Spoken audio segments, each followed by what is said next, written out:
जहाँ ना पानी है, ना खाना है, ना इलेक्ट्रिसिटी, और आपको आपके एक गांव के लोग इसी सैड रियलिटी के साथ रहते हैं। यहाँ के लोकल सर्वाइव करने के लिए पूरी तरह से नेचुरल रिसोर्सेज पर निर्भर है, और क्योंकि ये शहर से दूर रहते हैं और यहाँ पर लाइट नहीं है, इसीलिए यहाँ के बच्चे अंधेरे में रहने के लिए मजबूर हैं। और एक खतरनाक बात कि यहाँ पर क्राइम रेट बहुत ज्यादा है। हमें ये बात पता नहीं चलती अगर डोरा मूनो ने 6 महीने पहले हमसे टिकटॉक के जरिए मदद नहीं मांगी होती। बीस्ट फिलैंथ्रोपी, प्लीज प्लीज हमारा गांव बचाने में मदद करें, हमें आपकी जरूरत है। ये जानने के लिए कि हम उनकी कैसे मदद कर सकते हैं, मैंने डैरन को तुरंत वहाँ भेजा। डैरन के वहाँ पहुँचने पर वहाँ के बच्चों ने उसका बहुत अच्छे से स्वागत किया। हाय डोरा, आप कैसे? मैं ठीक हूँ। अभी हम जहाँ खड़े हैं ये मपापा गांव है। 2019 में मैंने नोटिस किया कि यहाँ के बच्चों की हालत बहुत ही खराब है। मुझे उनके भविष्य पर खतरा मंडराते हुए साफ दिख रहा था। मैं परेशान थी और उनके लिए कुछ करना चाहती थी। उसी साल डोरा ने अपना सामान पैक किया और अपने एडॉप्टेड 4 बच्चों के साथ लुसाका से मपापा शिफ्ट हो गई, ताकि वो वहाँ के गांव और वहाँ पर रहने वाले बच्चों की मदद कर सके। सबसे पहले मैंने वहाँ पर एक मिट्टी का घर बनाया और अपने बच्चों के साथ वहाँ रहने लगी। मेरा घर दिन में बच्चों के लिए क्लासरूम बन जाता था और रात में फिर से एक घर। लेकिन जब बरसात हुई तो पूरा घर बह गया। इसीलिए डोरा को मदद के लिए टिकटॉक का सहारा लेना पड़ा। जब मैंने पहली बार पोस्ट किया, मेरी पोस्ट पर एक भी व्यू नहीं आया, लेकिन एक गाना जिसके वीडियो से मुझे मदद मिली और मुझे मेरा पहला फॉलोअर मिला।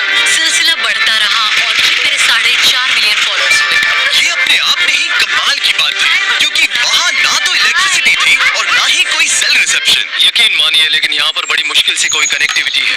लेकिन हाँ, एक तरीका है। मुझे जब भी कुछ पोस्ट करना होता है तो फोन को इस तरह आधे घंटे तक पकड़ना पड़ता है। मैं अपना फोन ट्राई कर सकता हूँ? हाँ? मुझे कुछ कैट वीडियोस डाउनलोड करने हैं। पता नहीं ये काम करेगा कि नहीं। बस थोड़ी देर और। क्या सिग्नल मिल रहा है? पकड़ के रखना, हिलना क्या ये काम कर रहा है?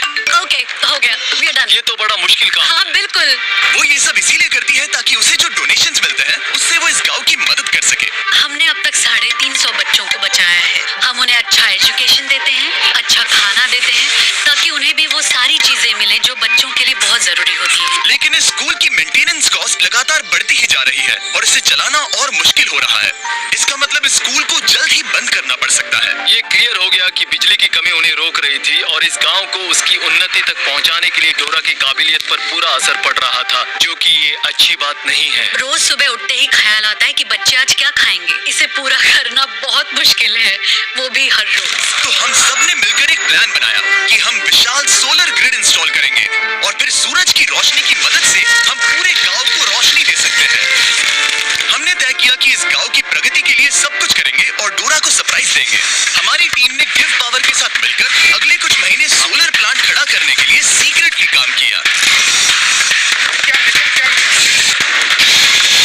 मैं एक बार फिर से बताना चाहूंगा कि गिव पावर नहीं होते तो हम ये काम वक्त पर पूरा नहीं कर पाते।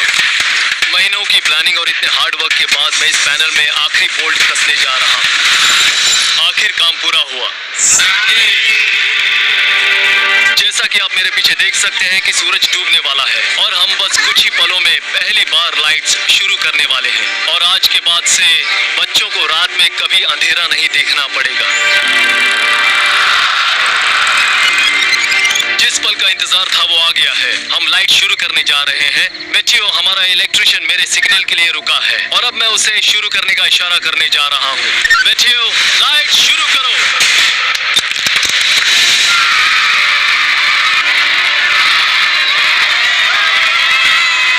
लाइट आ गई। बच्चों का लाइट के प्रति जो रिएक्शन था उसे शब्दों में बयान नहीं किया जा सकता। वो सच में बहुत खुश थे। ओह, मैं क्या कहूँ, बहुत सुकून मिला ये देखकर। इसके लिए मैं बीस्ट फिलैंथ्रोपी की शुक्रगुजार हूँ। लेकिन काम अभी पूरा नहीं हुआ था। यहाँ पर बड़ी मुश्किल से कुछ पानी है और जो है उसकी क्वालिटी बहुत खराब है। ये एक ऐसी समस्या थी जिसे बिजली भी सॉल्व नहीं कर सकती थी। ऊपर से बाहर की भयंकर गर्मी और एक छोटा सा पंप जो सिर्फ 30 मिनट हर दिन चलता है और 350 किड्स और 84 स्टाफ जिनके लिए सिर्फ इतना ही पानी है। उसमें से भी खाना पकाने के लिए अलग से पानी रखना पड़ता था। तो हर दिन मुझे अपनी कार चालू करनी पड़ती, जो कभी चालू होती है कभी नहीं होती, और अगर चालू हो भी गई तो उसे ठंडा पानी लाने के लिए 2 घंटे की दूरी तय करनी पड़ती थी। लेकिन लेकिन डोरा ये नहीं जानती थी कि अब ये सब बदलने वाला है।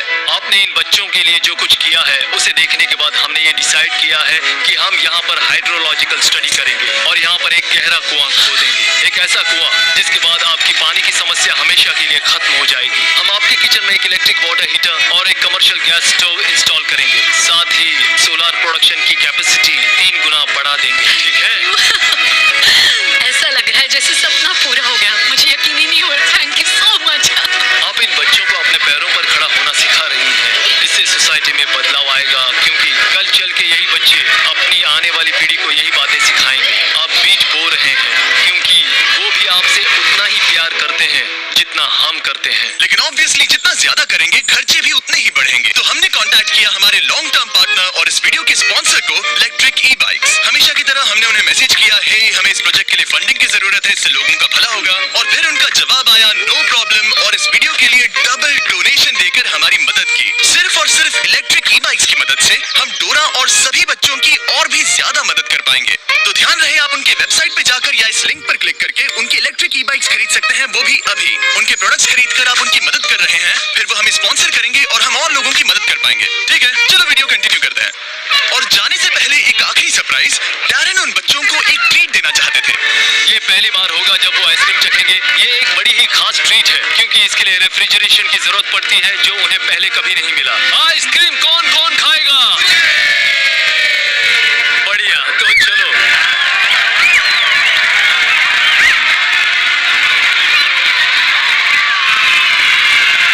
हमेशा की तरह वीडियो देखने के लिए शुक्रिया। ऐसा करके आपने हमें पैसे कमाने का मौका दिया ताकि हम औरों की मदद कर सकें। आप सबने अपना कीमती वक्त दिया, जिससे कि हमें मिलता है एड रेवेन्यू, और वो सीधा 20 फिलैंथ्रोपी चैरिटी को जाता है, जो कि पूरी दुनिया में सभी लोगों की मदद के लिए बना है। और जहाँ तक कि इस प्रोजेक्ट की बात है, हम कोशिश करेंगे कि डोरा को इन बच्चों की मदद करने के लिए कभी कोई तकलीफ ना हो। और अगर आप भी इसमें मदद करना चाहते हैं तो डोनेशन बटन पे क्लिक कर सकते हैं, या फिर 20philanthropy.org पर विजिट कर सकते हैं और हम आपके पैसे डोरा तक पहुँचा देंगे। और ऑब्वियसली ये सब आपके बिना नहीं हो पाता दोस्तों, इसीलिए आपका शुक्रिया। और सब्सक्राइब ना किया हो तो कर लीजिए, वरना मुझे गुस्सा आएगा।